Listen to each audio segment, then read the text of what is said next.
She stood there, completely still, her eyes locked on the tree.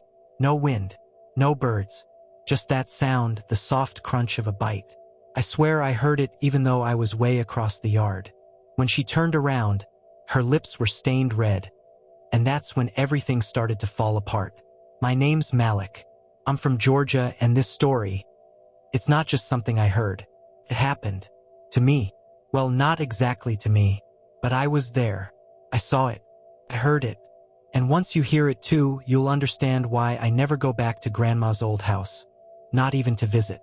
It started the summer I turned 18. My mom dropped me off at my grandparents' place while she worked out of state. No Wi-Fi, barely any cell signal. Just hot days, homemade lemonade, and a lot of stories from Grandma. Her house sat on this long, quiet stretch of road with a backyard so big it felt like its own world. Behind it was a thick line of woods. Grandma always told us not to go back there. Said it was cursed land. Me being me, I figured it was just her way of keeping us close. But then I met Eden. She was different, not like other girls from around town. I found her one afternoon, sitting under the apple tree near the back fence. Skin like warm honey, hair thick, wild, and beautiful. She didn't speak much, but when she did, it was like she already knew me. I used to live here, she told me, looking toward the woods, before it changed. I thought she was just being deep or weird in a cute way. We started hanging out every day, talking, laughing. She'd sneak me little fruits she picked from the trees back there. They tasted unreal, sweet, but kind of heavy, if that makes sense. And then I saw Ace. Big guy, smooth talker, looked like he stepped out of a modeling shoot. But there was something about him I didn't like. Eden said he was just an old friend, but he had a way of making her second-guess everything, even me. One night, I woke up to see them both standing at the edge of the woods. The moon was full. Eden was crying. Ace had something in his hand. Some weird, glowing fruit I'd never seen before. She was saying no, but he kept whispering something to her, over and over, like a chant. She bit it. That's when I heard the scream. It didn't come from her. It came from the trees, like the whole earth cried out at once. The next morning, the backyard was different. The grass was dead in patches. Birds were gone. Even the sun felt off. And Eden, she was distant, cold. Her eyes weren't the same. Grandma finally sat me down, told me the real story. Years ago, before my time, two people lived in that very spot. A couple young, black, and full of love. Their names were Eden and Adam, but folks called him Ace. They were chosen, placed in a hidden paradise passed down from generations. A garden guarded by something ancient, something holy. But there were rules. One rule, actually, don't eat from the glowing tree. Of course, temptation crept in. And Ace, he couldn't help himself. He convinced Eden to taste it too. The moment they did, the garden collapsed. Animals fled. The ground cracked. And the couple, they were cursed to roam it forever, lovers but broken. Soulmates but strangers. That's who I met. That's who I loved. Eden wasn't just some girl from the woods. She was the first girl. The first woman. Still trapped in the same cycle. Waiting for someone to help her undo the curse. I tried. I stayed. I prayed. But I couldn't save her. The last time I saw her, she kissed me and whispered, "Don't follow me." Then she walked back into the woods and vanished. Now every so often, when I pass by Grandma's house, I swear I see someone at the fence. A girl with wild hair, standing under that tree, waiting. If you ever find yourself near an old garden, and someone offers you fruit that shines, run. No matter how sweet she looks. Some love stories weren't meant to be fixed. Some are just meant to be remembered and feared. Want more twisted love stories from forgotten folk tales? Hit subscribe and turn on notifications. Paradise Lost may just be the beginning. She came back, but not alone. Y'all ever have a girl ghost you loved so hard? She literally turns into one? Yeah. That happened. And when she came back, she brought something with her. Something with hooves. I know how it sounds, but keep listening. This time, it wasn't just Eden I had to deal with. It was the whole cursed family reunion. So boom, it's 2 weeks after Eden vanished into the woods. I'm trying to mind my business, heal my heart, and binge some YouTube in peace. But no, the air starts smelling like burnt oranges and barbecue charcoal. At the same time, I'm like, okay, Georgia humidity being weird again. Then the TV shuts off, by itself. Then I hear this knock. Soft, too soft, like someone tapping with a fingernail. I open the back door, mistake number 1, and there she is, Eden, looking alive, too alive. Skin glowing like coconut oil on high beam, eyes glinting like moonlight through a windshield, hair floating like she was underwater, even though we were definitely above sea level. I should have closed the door. Instead, I said, "Hey, you hungry?" Y'all, she smiled. The same smile that made me fall for her and said, "I brought dinner."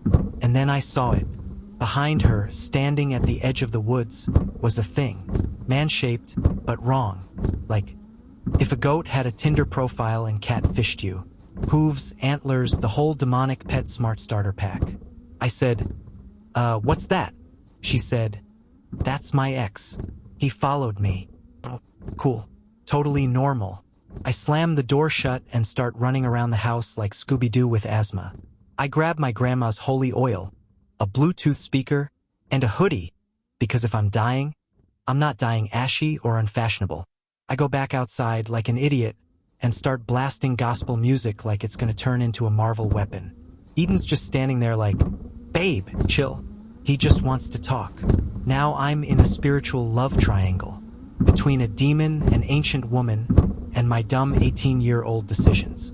The goat dude steps forward and says, "I kid you not. You got 5 minutes to return what you stole." Me, "Bro, I borrowed her heart. That's it." He starts growling. Eden starts floating. The sky turns green, and I start praying like I studied for it. I run inside, toss a Bible at the window like a pokeball, and call my cousin Deja. She's the family's unofficial hood witch. You know, the one who's always burning sage and charging crystals under the moon. Deja shows up in her Crocs, holding a jar of pickled onions and yelling, "Back, you beast. I got grandma's hot sauce and a lil bit of Jesus." Long story short, she throws the onions, Eden screams. The goat guy evaporates into ash, and the yard grows grass again. Just like that, Eden's gone. Again. But here's the kicker. 2 days later, Grandma checks the mailbox and finds a note. No stamp, just handwriting that says, "He's not the only one looking. I ain't slept since." So, what would you do if your crush came back with a hooved demon from hell? Would you fight, run, or throw pickled onions like my cousin Deja? Drop your answer in the comments. I need to know I'm not the only one dealing with stuff like this. And if you made it this far, don't ghost me like Eden. Hit that like, subscribe, and turn on your notifications because trust me, part 3 is coming. And next time, it's not Eden who shows up. It's her mother. You heard me, Mama Eve. Her mama showed up, and she wasn't human. Her mama showed up, and she wasn't human. The knock came at exactly 3:33 a.m. Not 3:32. Not 3:34. She didn't use the doorbell. She didn't say a word. She just stood there, in a white dress, face glowing, as like 2 full moons.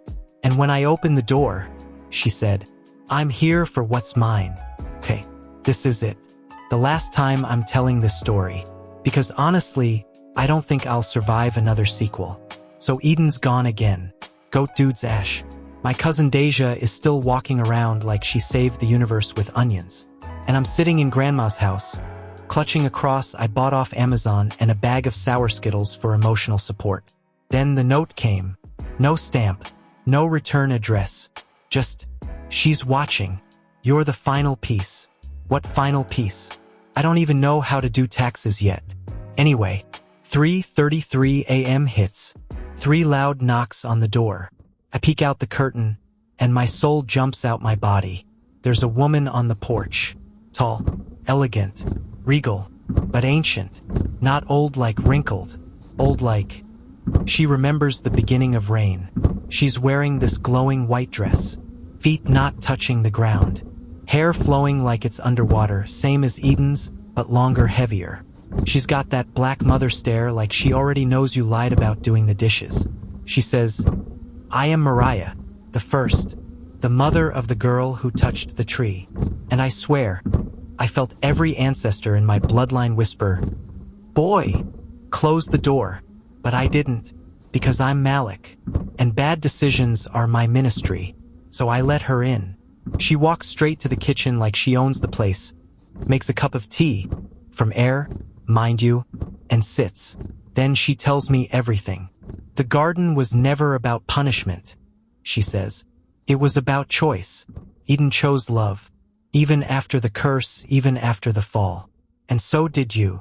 I'm like, cool, but what's this got to do with me? She turns her glowing eyes to me and says, "Because you were born to restore what was lost." And then, y'all, this woman claps her hands, and the backyard transforms. The whole garden comes back. Grass glowing, trees shimmering, that cursed apple tree back in bloom, but golden now. And in the middle of it, Eden, alive, free, smiling. Mariah says, "You broke the loop, child. You loved her without taking. You stayed when others ran. And that," she points at my crusty face, "that is redemption." Then she fades, like smoke in reverse. And Eden runs to me. No demon, no curse, no disappearing. Just us, in the garden, together. So yeah, that's the story. Eden and I still live near Grandma's old house. The garden's still there, but you can't see it unless you believe. My cousin Deja, she opened a spiritual food truck, sells hot sauce and healing crystals. As for me, I finally learned how to do taxes. But let me ask you something. What would you do if Mariah knocked on your door? Would you run, invite her in, offer her some plantain chips? Drop it in the comments. I read every single one. Smash that like button if you love this series. And don't forget to subscribe so you don't miss the next creepy love story we uncover. Because if Eden could come back, who says Adam's brother won't? Yeah, there's another one, but we'll save his story for Halloween.